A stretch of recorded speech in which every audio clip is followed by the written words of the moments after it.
બનાવતા શીખવું છું। જો તમને મારી વાનગી પસંદ આવતી હોય તો તમે મારી ચેનલને સબસ્ક્રાઇબ કરો, મારા વિડીયોને લાઈક કરો અને શેર કરો।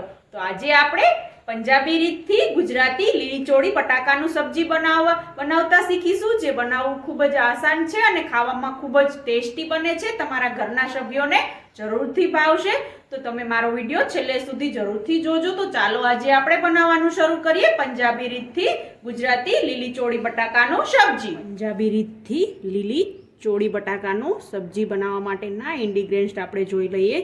મેં 250 ગ્રામ લીલી ચોળી આવે છે જે દાણાવાળી તે લીધી છે, તે ધોઈ ફોલી અને દાણા નીકાળી લીધા છે। એક મીડિયમ સાઇઝનું બટાકું નાના નાના ટુકડામાં સમારી લીધું છે। એક મીડિયમ સાઇઝનું ટામેટાના ટુકડા લીધા છે। 1 ચમચી કસૂરી મેથી લીધી છે। 2 મોટી ચમચી લાલ મરચું પાવડર, 4 મોટી ચમચી તેલ વઘાર માટે, 1 મીડિયમ સાઇઝની ડુંગળીના ટુકડા, 2 મરચાં લીધા છે લીલા, એના ટુકડા કરી લીધા છે। 5 નંગ લસણની કળી લીધી છે। 4 થી 5 મીઠા લીમડાના પત્તા, 1 ચમચી ઝીણી સમારેલી લીલી કોથમીર, 3 ટુકડા નાના નાના મેં આદુના લીધા છે। 1 ચમચી નમક લીધું છે। અડધી ચમચી ખાંડ લીધી છે। 1 ચમચી નાની ચમચી આખી રાઈ લીધી છે। 1 નાની ચમચી જીરું, 1 ચમચી ધાણા જીરું પાવડર અને 1 નાની ચમચી હળદર પાવડર। તો ચાલો આપણે બનાવવાનું શરૂ કરીએ પંજાબી રીતથી લીલી ચોળી બટાકાનું સબ્જી। પંજાબી રીતથી ગુજરાતી સબ્જી બનાવવા માટે આપણે પહેલાં એક મિક્સિંગ બાઉલ મેં લીધું છે, એની અંદર એક મીડિયમ સાઇઝનું જે ટામેટું મેં સમાર્યું છે તે એડ કરી દઈશું અને મરચાંના ટુકડા એડ કરી દઈએ, લીલા મરચાંના, આપણે ગ્રેવી બનાવવાની છે એટલા માટે। ડુંગળી ઝીણી મીડિયમ સાઇઝની સમારેલી એક ડુંગળી લીધી છે તે એડ કરી દઈએ। આદુના ટુકડા લીધા છે તે એડ કરી દઈએ અને 4-5 કળી જે લસણ ફોલેલું છે તે એડ કરી દઈએ અને આપણે બધી વસ્તુની પેસ્ટ બનાવી અને પછી વઘાર કરવાનો છે, એટલે એકદમ ખૂબ જ મસ્ત ટેસ્ટી સબ્જી બનશે। તો ચાલો હવે આપણે બધી વસ્તુની પેસ્ટ બનાવી લઈએ। આપણી પંજાબી રીતથી સબ્જી બનાવવા માટે આપણી ગ્રેવી રેડી થઈ ગઈ છે, તો હવે આપણે વઘાર કરી લઈશું।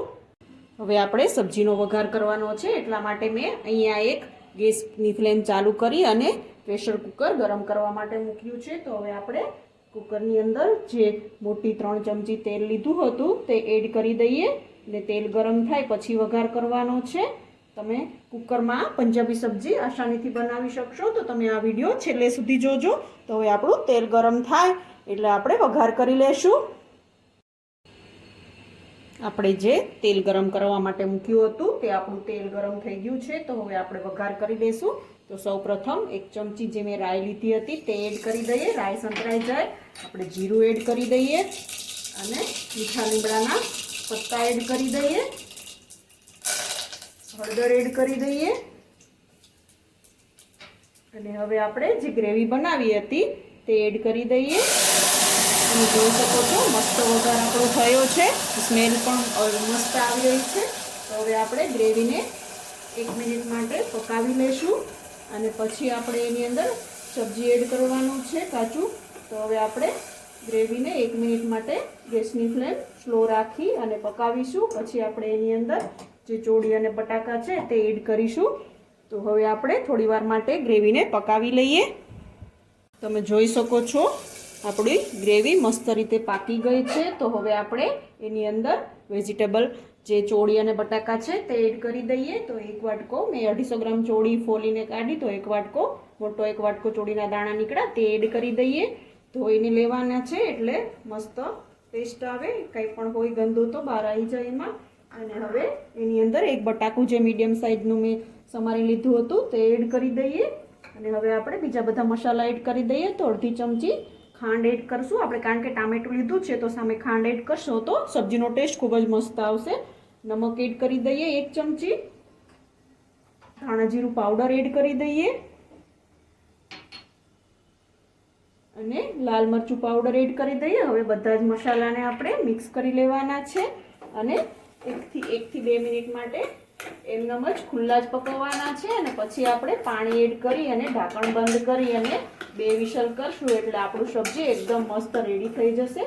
મેં તમને ઇન્ગ્રેડિયન્ટ્સમાં પાણી નહોતું બતાવ્યું તો પણ આમાં આપણે 1 વાટકી પાણી એડ કરવાનું છે। 1 વાટકી આપણે સબ્જી લીધું હતું એટલા માટે, એટલે આપણું સબ્જી એકદમ પરફેક્ટ માપસી બને અને ખૂબ જ ટેસ્ટી બને।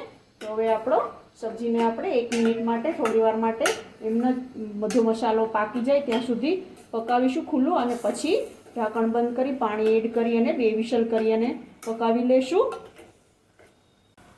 આપણું સબ્જી 1 થી 2 મિનિટ થઈને મસ્ત રીતે મસાલો પાકી ગયો છે. તો હવે આપણે એની અંદર 1 વાટકી પાણી એડ કરી અને ઢાંકણ બંધ કરી 2 વિસલ કરી અને પકાવી લેશું. તો હવે આપણે 1 વાટકી પાણી એડ કરી દીધું છે. તો પાણી ઉકળે એટલે કુકરનું ઢાંકણ બંધ કરી અને 2 વિસલ કરી અને આપણે સબ્જીને પકાવવાનું છે. સબ્જીમાં 2 વિસલ થઈ ગઈ છે. તો હવે આપણે ઢાંકણ ખોલી અને સબ્જીને ચેક કરી લઈએ.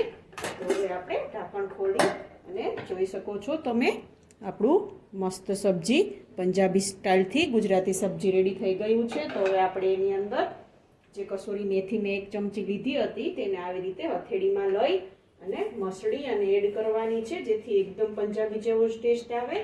અને કિચન કિંગ જે મસાલો આવે છે મેં ઇન્ગ્રેડિયન્ટ્સમાં નહોતો બતાવ્યો, તમારે નાખવો હોય તો તમે 1 નાની ચમચી એડ કરી શકો છો, જેથી ખૂબ જ મસ્ત ટેસ્ટી સબ્જી બને. તો હવે એ બંને વસ્તુને આપણે મિક્સ કરી લેશું અને સબ્જીને સર્વિંગ બાઉલમાં કાઢી આ સબ્જીને તમે રોટી સાથે, પરોઠા સાથે, ભાખરી સાથે, રોટલા સાથે બધા સાથે ખાશો, ખૂબ જ ટેસ્ટી લાગશે. અને તમે પણ આ સબ્જી ઘરે જરૂરથી ટ્રાય કરજો અને તમારા ઘરના સભ્યોને જરૂરથી ભાવશે. તો હવે આપણે આ સબ્જીને સર્વિંગ બાઉલમાં કાઢી સર્વ કરી લેશું.